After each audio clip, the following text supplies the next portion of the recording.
नमस्कार, आप देख रहे हैं सिटी पोस्ट। मैं हूं वंदना। महाराष्ट्र में लगभग महीने दिन से चल रहे कुर्सी के विवाद को अब खत्म कर दिया गया है और फाइनली बीजेपी की सरकार महाराष्ट्र में बन गई है। इस समय हमारे साथ जुड़े हुए हैं बीजेपी के प्रवक्ता अजीत चौधरी जी और इन्हीं से डायरेक्ट हम बात करते हैं। सर, महाराष्ट्र में जिस तरीके से विवाद चल रहे थे लगभग बहुत दिनों से, आज वो मतलब फाइनल स्थिति पहुंच गई और आपकी सरकार बन गई। सर, क्या कहना चाहते हैं?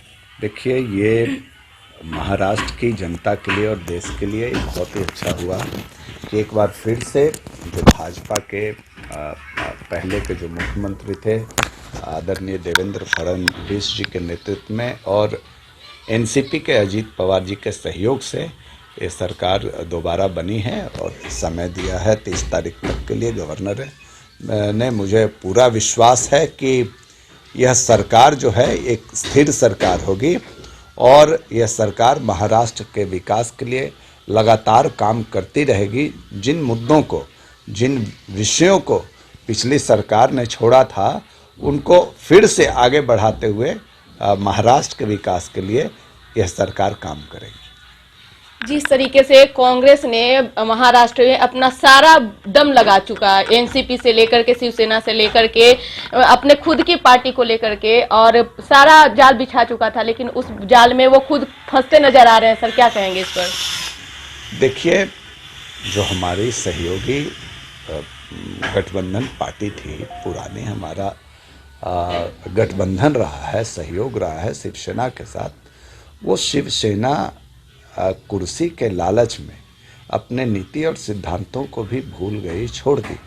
जिन नीति और सिद्धांतों को आदरणीय बाला साहब ठाकरे जी लेकर के चले थे और उन्होंने कहा था कि उनका परिवार पूरी तरह से राजनीतिक पद से दूर रहेगा, वो सभी सिद्धांतों को जो उद्धव ठाकरे हैं उनके अपने बेटे के लिए और पुत्र मोह में आकर के उन सिद्धांतों को छोड़ दिया और सिद्धांतों को छोड़ते हुए वो कांग्रेस के साथ हाथ मिला लेगी, यह महाराष्ट्र की जनता कभी सोची नहीं थी और महाराष्ट्र की जनता के साथ धोखा हुआ है।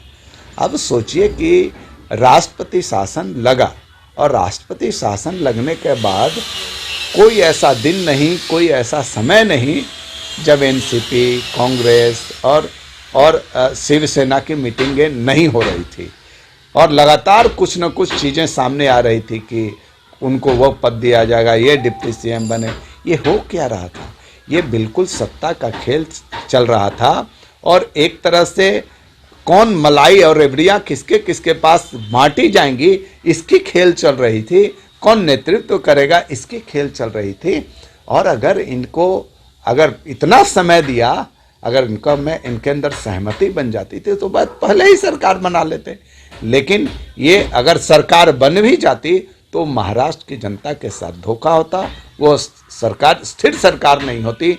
और जब जब कांग्रेस ने चाहे केंद्र में या राज्य में जब भी गठबंधन की सरकार बनाई है, उसने उस सरकार को 5 साल चलने नहीं दिया है। देश के साथ, प्रदेश के साथ कांग्रेस हमेशा धोखा देती आई है और अगर सरकार बीच में होता तो निश्चित तौर पर वो महाराष्ट्र का जो विकास होता वो रुक जाता और एक बार जो पूरे महाराष्ट्र के जनता और के ऊपर लोड हो जाता, जो पैसे खर्च होते वो महाराष्ट्र की जनता को वहन करना पड़ता। तो इसलिए जो सरकार अभी बनी है वो महाराष्ट्र के विकास के लिए बनी है।